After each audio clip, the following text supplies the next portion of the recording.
Negative emotions is one of my favorite topics. Yeah. I've been wanting to have this conversation for quite a while, so I'm excited about what you started with today. So, life experience is our best teacher, yes? Words don't teach. Odd we offer so many, but if our words resonate with something you've lived, then it clicks for you. Absolutely. So I've been working professionally for the last 6 years as a coach, as a breakthrough specialist, assisting people to find higher levels of alignment, to help them become vibrational matches to what they want. I've worked with people in over 25 countries. I've done seminars in Europe and Canada. I've personally manifested, a 7-figure amount of money, a dream relationship. I've had a lot of success and seen a lot of success in my clients. And I would say the key to the work that I do and my approach to all of this is to look at what somebody has present in their vibration, in their attraction point, that's preventing their cork from floating, because those are the things that are preventing those high and consistent levels of alignment. So you're identifying the resistance through the evidence that is manifested. Absolutely. That's exactly what I do. And yeah. how are you able to highlight them without advancing them? Well, physical reality doesn't lie. Physical reality is always showing us what we have going on. Well, we agree with you. It's easy to find the culprit. What we're asking you is, how are you causing the culprit to fade into nothingness? We look at the emotions that present themselves in those circumstances. More discovery of the culprit. Yeah, and then we shift the perspectives behind those emotions. So we identify the reason that people are holding on to these emotions and shifting them out of them. And in my experience, most people are carrying negative emotions that they don't realize that they're carrying. So for sure. And so helping them understand that they are there really is the first step. Absolutely. But as a teacher talking to a teacher, and a vibrational expert talking to a vibrational expert, because you've been at this long enough that you've got this going on, what we want to flesh out together, because like you, we have found many processes that can temporarily, in moments of focus, soften the resistance. And we've noticed that the more often that resistance is softened, then the more of what is desired is allowed.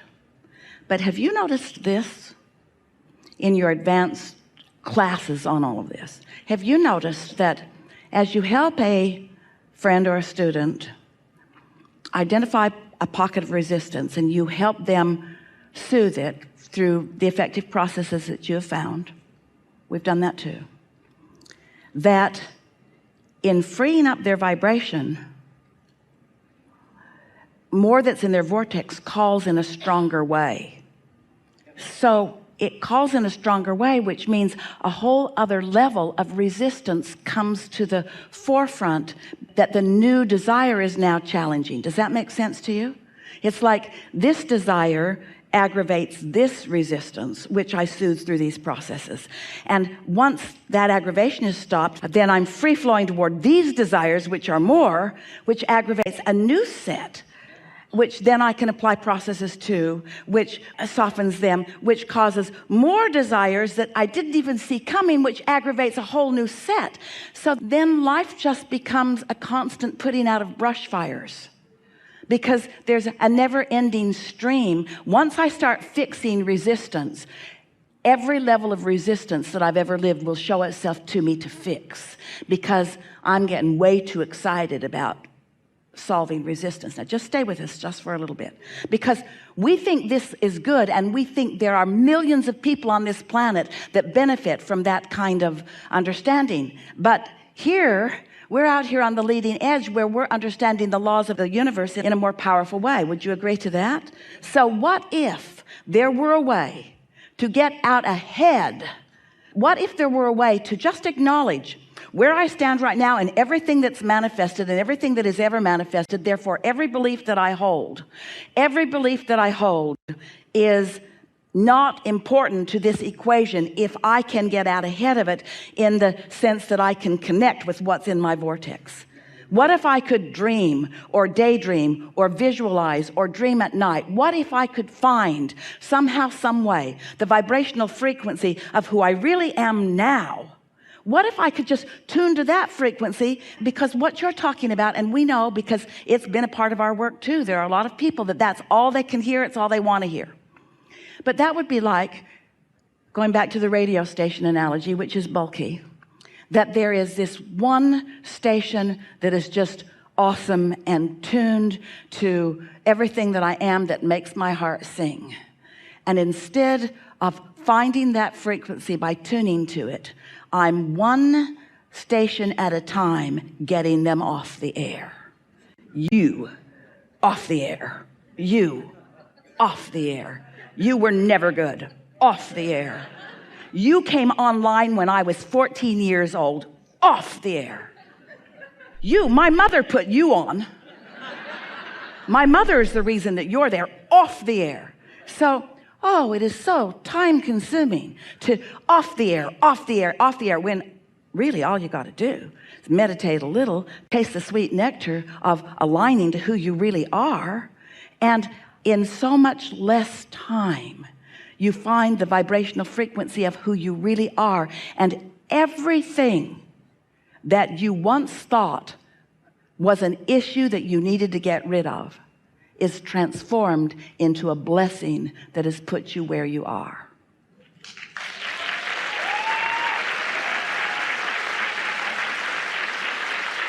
Now, we know for sure you're doing some of that. We know for sure that that is some of the shifting that is taking place. But when you decide to make it your emphasis, because you can show people how to have better life experiences here and there and here and there and here and there, or you can show them how to be who they really are. It's nice to feel a little better. It's ever so much nicer to really know who you are. So we're talking about getting out ahead of it. That's going to be a theme of what we talk about maybe forevermore with our human dear hearts. Getting out ahead of it. And by that we mean getting out ahead of it where your vibrational reality is, getting out ahead of it where your inner being already is, getting out ahead of it in that next vehicle and that next vehicle and that next vehicle where the true thrills are. When you hit yourself over the head with a hammer for a while, it feels really good when you stop. And then you say, that was great success. What did you do? Well, I had this process, and they helped me to understand that that hammer hurts when I hit my head with it. And they showed me how big the hammer is. They showed me how long the hammer's been there. They even showed me the dents in my head that the hammer's been making. And then they tied my hands. They made me afraid of all hammers. They gave me hammer phobia. I swear to God, I'll never pick up another hammer as long as I live. And we say, there's a better way than trying to rid yourself of resistance, because, the art of allowing is the path of least resistance. And the path of least resistance, as you hear this is going to be so important. The path of least resistance is the path of most energy flowing. The path of least resistance is the path that your inner being has already flowed along and defined and holding wide open for you. The path of least resistance is the path that your inner being is calling you toward. The path of least resistance. The path of least resistance isn't saying the path of no resistance. It's not saying you got to get rid of all of that stuff, because every time you try to get rid of that stuff, it just squirts out in another way and another way and another way and another way. But the path of least resistance puts it in the true framework. The path of least resistance says to you, negative stuff is okay, it's good too. The path of least resistance says contrast matters to this creative environment in which we are all a part. The path of least resistance gives permission to the resistance to be part of the mix, you see, and gives you the clarity to navigate in the chaos that is possible into the clarity that is what you really own, who you really are. That's our favorite conversation ever.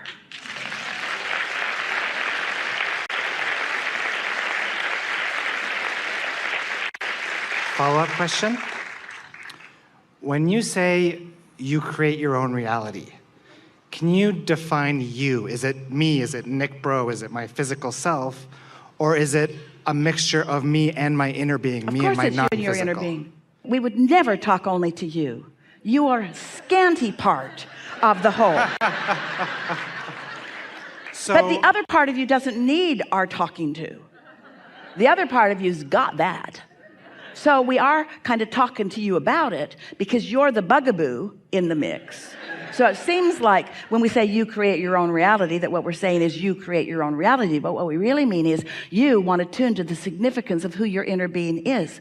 Because together you have created your own reality. Your inner being stayed non-physically focused and stayed in an absence of resistance. And you came into the contrast and stirred it all up and asked for more. And your inner being saw what you asked for and rode those rockets and became it and held the vibrational frequency of it and reveled in everything you discovered and blessed every rotten thing that ever happened to you for the good that came out of it and the desire that was born within you, and holds that vibrational equivalency for you so that you can always find it if you look for it. And in the moment that you stop trying to get all the other radio stations off the air and you start reaching for that one, you'll find it and you'll click in and you'll click in and you'll click in and you'll click in and you'll click in. And then that's who we're talking about, you two. Cool. So can our physical selves' desires ever contradict or oppose or have different directions than our inner being's desires? Constantly. You do it all the time. And does that get in our way? Always, every time. For example, if you have a desire to be what you call a good person and you think you aren't, you're in the way. And you'd say, oh, but Abraham, no, I mean my desires. Do my desires ever conflict? Yeah, the desire to not be a bad person gets in the way of the energy that knows that you cannot be a bad person. Did you get that? Your source knows so unequivocally the goodness of you that every effort you make to get over being bad contradicts that. That's a contradiction of desire. It's an assumption. It's a flawed premise that you just can't get around. I'm bad and I'm going to get better. No, you're not. Because it's your opinion that's called you bad. And as long as your condemnation, pushing against, there is no law of pushing against. And yet humans seem to think there is. If I can push enough stuff I don't want away, then in its absence, I will be left with good stuff. And we say, it's attraction, attraction, attraction, attraction, attraction. You've offered our favorite phrase, I create my own reality. I create my own reality. I, source energy, who is eternally focused, who has, specific to my attention right now, presented itself in physical form in the apparatus that is me, and focused me into a time and space with variety that inspires me and me. And the inspiration happens constantly, and my emotions show it to me. Thrills show me that my inner being is seeing it too. Strong pain shows me that my inner being is seeing it too. Thrills show me that my inner being is seeing it too, and I am seeing it too. Pain shows me that my inner being is seeing it, but that I'm looking in opposition to it. Very good. We think this is a really good time for a segment of refreshment.